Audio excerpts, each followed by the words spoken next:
Disclaimer: Mutual fund investments are subject to market risks. Read all scheme related documents carefully. Mutual fund முதலீடுகள் பங்குச்சந்தை அபாயங்களுக்கு உட்பட்டவை.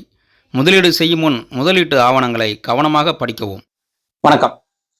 Nifty weekly ராப்அப், அதாவது பிப்ரவரி 3வது வாரம் 2024 வருடம். இந்த வாரத்தில் நடந்த முக்கியமான நிகழ்வுகள்லாம் பார்க்க போறோம். இந்த வாரம் மார்க்கெட்டை பொறுத்த வரைக்கும் நல்ல பாசிட்டிவா தான் இருந்துச்சு. 1.19% மார்க்கெட் ஏறி இருக்கு. சென்செக்ஸ் 72,426 புள்ளிகள்ல முடிவடைஞ்சிருக்கு. நிஃப்டி 22,040 புள்ளிகள்ல முடிவடைஞ்சிருக்கு. இந்த வாரம் ஆரம்பிக்கும் போதே நிஃப்டி நல்லா லோவுக்கு போனுச்சு. 21,600 புள்ளிகளுக்கு கீழே போகும்போதே நான் இன்ட்ராடேலேயே என்னோட இன்வெஸ்டருக்குலாம் ஒரு மெசேஜ் அனுப்புனேன். மார்க்கெட் நல்லா இறங்கிட்டு போயிட்டு இருக்கு, இது கொஞ்சம் அடிஷ்னலா பர்ச்சேஸ் பண்ண வேண்டிய நேரம், அடிஷ்னல் பர்ச்சேஸ் எல்லாம் பண்ணிக்கங்க அப்படின்னு சொல்லி மெசேஜ் போட்டேன். ஒரு சிலர் 500 ரூபாயிலிருந்து 5000 வரைக்கும் அடிஷ்னல் பர்ச்சேஸ் பண்ணாங்க. ஏன் அடிஷ்னல் பர்ச்சேஸ் பண்ணணும் மார்க்கெட் இறங்கும் போது அப்படின்னா, நமக்கு நிறைய யூனிட் கிடைக்கும். லாங் டேர்ம்ல அதெல்லாம் நமக்கு நல்ல ஒரு பலனை கொடுக்கும். லாங் டேர்ம்ல நமக்கு கிடைக்கிற ரிட்டர்னும் நல்லா அதிகமாக கிடைக்கும். அதனால அப்பப்போ இது மாதிரி நான் மெசேஜ் அனுப்புறது உண்டு. நிறைய இன்வெஸ்டர்கள் அதை பயன்படுத்திக்குவாங்க. ஒரு டிஸ்ட்ரிபியூட்டரா எனக்கு அது ரொம்ப முக்கியமான வேலை. நிறைய இன்வெஸ்டர்கள் அதை பயன்படுத்திக்கிட்டு அந்த நாட்டில் இருக்கிற காசை முதலீடு செய்வாங்க. அதனால மார்க்கெட் இறங்கும் போது முதலீடு செய்யறதும் ரொம்ப அவசியமானது. இப்ப 21,600 புள்ளிகளுக்கு கீழே போன நிஃப்டி என்ன பண்ணுச்சுன்னா 21,530 புள்ளிகளை தொட்டு இன்ட்ராடேலேயே ரெக்கவரி ஆயிடுச்சு. ரெக்கவரி ஆயிட்டு இந்த வாரம் ஹை பார்த்தோம் அப்படின்னா 22,068 புள்ளிகளை தொட்டுட்டு கிட்டத்தட்ட அங்கேயே 22,040 புள்ளிகள்ல முடிவடைஞ்சிருக்கு. ரொம்ப நாள் கழிச்சு திருப்பியும் 22,000 புள்ளிகளுக்கு மேல நிஃப்டி முடிவடைஞ்சிருக்கு. 1.19% ஏறி இருக்கு. ஆனா நிஃப்டியில நடந்த சந்தோஷம் இந்த வாரம் தங்கத்துல நடக்கல. தங்கம் இந்த வருஷம் நல்லா ஏறும் அப்படின்னு தான் சொல்லிட்டு இருந்தோம். அது மாதிரிதான் ஏறுனுச்சு. டிசம்பர் மாசம்லாம் $1,900 இருந்த தங்கம் ஜனவரியில $2,071 தொட்டுச்சு. நான்லாம் மந்த்லி க்ளோஸ் ஒரு $2,071 மேல கோல்டு க்ளோஸ் ஆனா ரொம்ப நல்லது அப்படின்னு நினைச்சுக்கிட்டே இருந்தேன். ஆனா $2,071 தொட்டது அங்க க்ளோஸ் ஆகல. அதுக்கு மேல க்ளோஸ் ஆகல. ஒரு $2,065 தான் க்ளோஸ் ஆனிச்சு.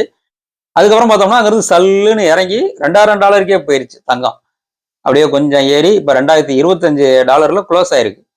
ஏன் இப்படி தங்கம் ரொம்ப ஓலட்டைலா இருக்கு அப்படின்னு சொன்னா, மார்க்கெட்ல எதிர்பார்ப்பு என்னவா இருந்துச்சு அப்படின்னு சொன்னா, அமெரிக்கால இன்ஃபிளேஷன்லாம் கொஞ்சம் குறைஞ்சிக்கிட்டு வருது, அதனால அமெரிக்கா வட்டி விகிதம் குறையும், அமெரிக்க சென்ட்ரல் பேங்க் ஆனது வட்டி விகிதத்தெல்லாம் குறைக்கும், அந்த பணமெல்லாம் தங்கத்துலதான் மக்கள் முதலீடு செய்வாங்க, அதனால தங்கம் விலை ஏறும் அப்படின்னு சொல்லிட்டு இருந்தாங்க.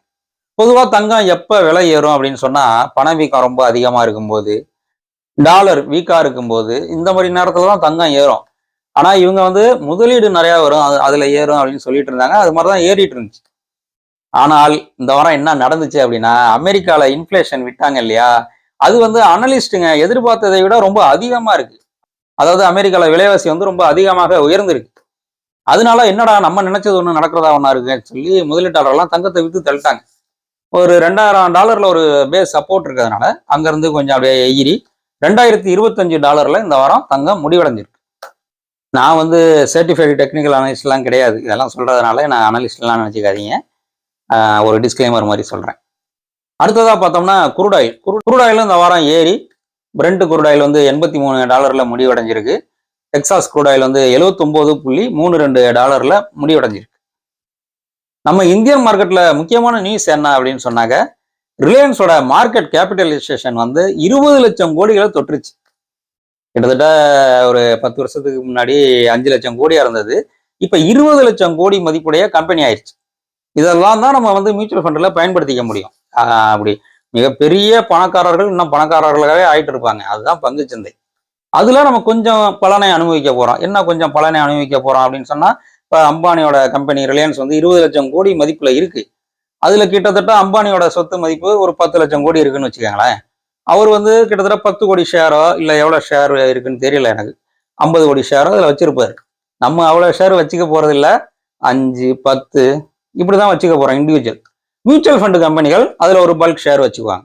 அந்த பலனெல்லாம் நமக்கு கிடைக்கும். அதுதான் மியூச்சுவல் ஃபண்டோட பேஸே. இன்னமும் எதிர்காலத்துல பாத்தீங்கன்னா ரிலையன்ஸ் மாதிரி இந்தியன் கம்பெனிகள் நிறைய கம்பெனிகள் நல்ல பெரிய பெரிய கம்பெனிகள் ஆக போகுது. ஃபார்ச்சூன் 500ன்னு சொல்லுவாங்கல்ல, அதுல நிறைய இந்தியன் கம்பெனிகள் வரப்போகுது.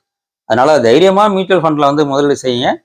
நம்மளும் ஒரு பங்கு எடுத்துக்கலாம். அந்த கம்பெனிகளுடைய லாபத்துல நமக்கும் ஒரு பங்கு கிடைக்கும். நமக்கு வந்து அது ரிட்டர்னாக கிடைக்கும். அதன் மூலமா நம்மளுடைய முதலீடானது நன்கு வளரும். நன்றி, வணக்கம்.